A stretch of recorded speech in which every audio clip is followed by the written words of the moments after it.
Hello and welcome back to another Tainted Grail, The Fall of Avalon video. Today I've got a short little video today where I'm going to explain why you should not make yourself an enemy of the Dal Riata, or the Dal Riata, as a lot of the characters in the game seem to say.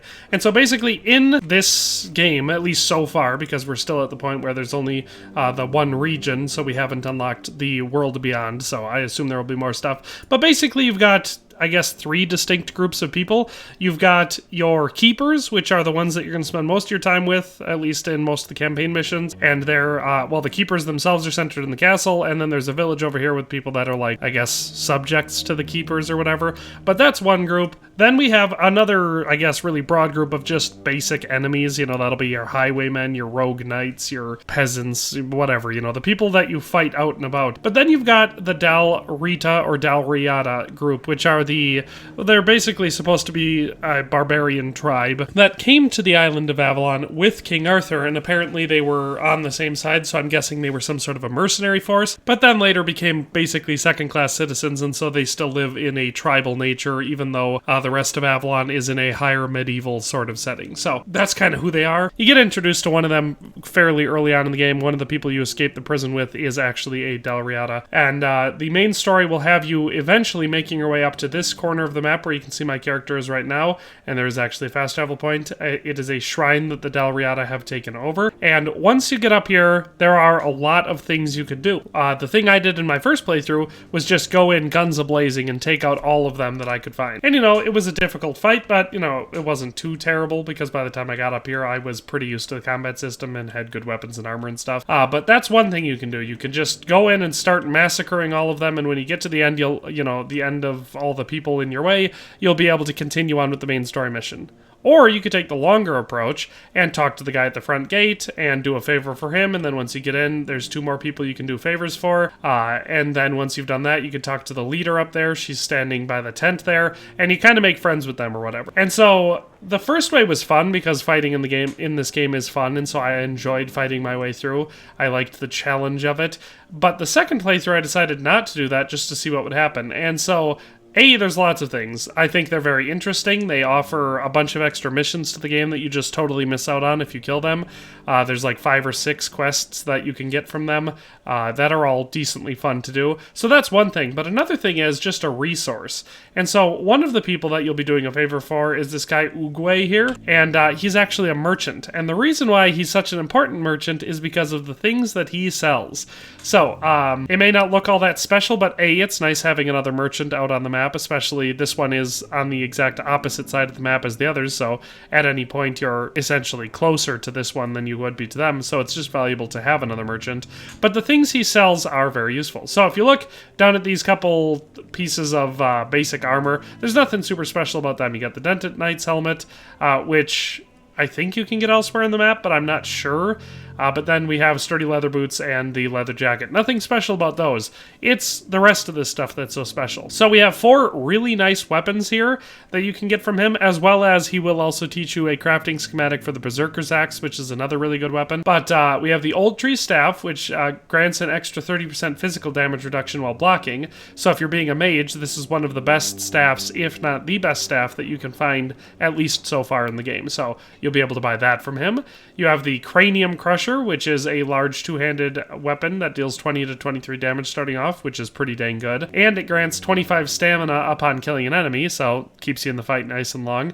The Old Steel Warhammer, which looks really cool. It's the only Warhammer in the game that it doesn't look all rusty and beat up, so that's really nice. And it starts with 27 to 33 damage, which is also quite good. And strong attacks deal plus 50% damage. So this one makes your strong attacks even more effective, and like I said, it starts off with nice high damage anyway, so it's just a really good weapon. Then the Great Hammer, it's just the basic one, and that one's got 29 to 31 damage. Strong attack staggers enemies for 3 seconds, so that one gives you extra stagger. That should be enough of a reason why you should make friends with the Dal Riata, is because of those 4 weapons, but it gets even better because we've got some unique and really, really good weapon relics here. So the Grimalkin's Eye says melee weapons receive a damage bonus equal to the percentage of your missing health. So this one can be crazy effective. I like the effect of this one for for, I mean, I guess most of the game whenever you're fighting against multiple opponents or something like that, and you're going to be losing a lot of health, because if you do that, the lower your health is, the more damage you deal with this affected. So that one is incredibly powerful. Then we have the Crimson Shard, which is really simple. It just inflicts bleed damage. It's the only weapon relic that I found so far in the game that actually does that. So if you want to make yourself a bleed build and get a weapon that really causes your enemies to bleed out, then the Crimson Shard is the way to go. The Thunderstone inflicts stun, so that one's nice, especially if you're using it on bigger, heavier weapons that you want to stun your enemies with, because it's great for that. We have the Tied Tongue, which inflicts mute, so this one's great because if you hit an enemy with this, whether you attach it to a bow or a dagger or whatever, maybe you're going for a stealth assassin type thing, this one will actually make it so they don't make any noise. So that way, if you're trying to be stealthy and take out your enemies like that, it is extremely effective for that. So if you're being an assassin, this is an essential weapon, or relic, I should say. So again,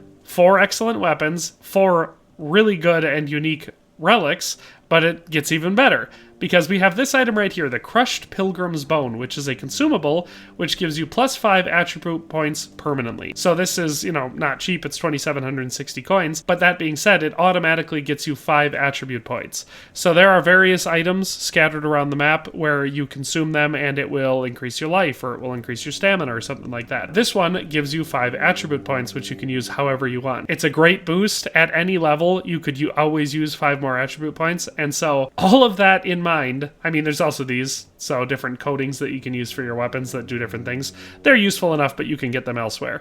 I would really say that the super important things about making friends with the Dal Riata is being able to get to this trader. He'll teach you how to make the Berserker's Axe. You'll be able to buy these 4 excellent weapons, these 4 really good weapon shards, and most importantly, the Crushed Pilgrim's Bone, which I'm going to buy. So let me just show you how that works. Consumables, Crushed Pilgrim's Bone, we're going to go ahead and use that. And we're going to go over to character, and you see 5 attribute points. So very, very nice. Like I said, that certainly comes in handy. And there are other reasons, like I said, I also just personally find them interesting. And I find that the missions that you do for them are fun. Plus, it's just more immersive playing the game in a way where you're not just running around cutting everyone down that gets in your way. So lots and lots of reasons to not be their enemy, but like I said, the things you can get from that trader are pretty much the best things you can buy anywhere in the game, so it's kind of a no-brainer. But that's all for today. I probably rambled on longer than I needed to with this video, but I hope you enjoyed it, had a good time watching it. That's all for today, and we'll see you next time. Thanks for watching another Dare to Game video. If you liked this video, please leave a like and a comment. If you haven't already, be sure to subscribe to the channel. If you like my content and would like to support this channel, consider becoming a member today for as little as $1.99 a month. It makes a huge difference. But in any case, thanks for watching and have a nice day. I'll see you next time.